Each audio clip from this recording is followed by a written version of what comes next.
When we sort a list using insertion sort, we build up what we call a sorted partition, or a sublist that's in sorted order until that sublist includes the entire list. And so we're starting at one end of the list, and when we see that first element, we actually momentarily consider that to be a sorted list of length 1. So I'm going to lay a green tile here to denote elements that are in sorted order. So any list of length 1 is considered to be sorted, and that would mean that this green part is the sorted partition and everything left in red is the unsorted partition. And so in insertion sort, what we're going to do is one at a time compare an element that's at the left end of the unsorted partition to the element to its left in the sorted partition. And you can see that 77 when compared to 5 is already in the correct position since it's greater than 5. So that becomes a part of our sorted partition in its current position.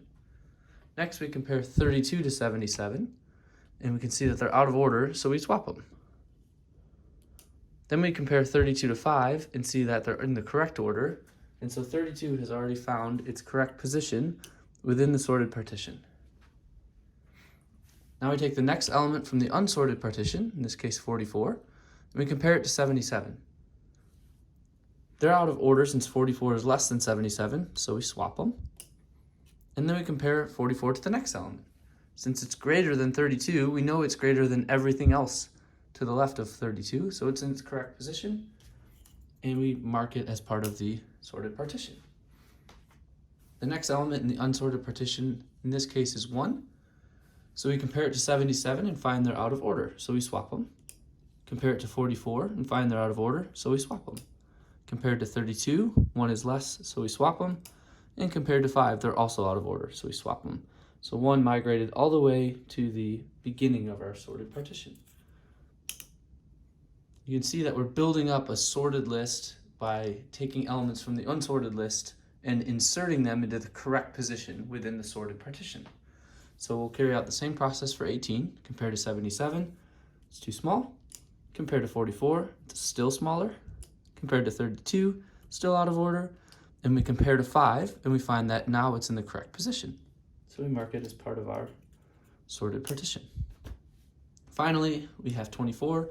Compared to 77, it's out of order. Compared to 44, it's out of order.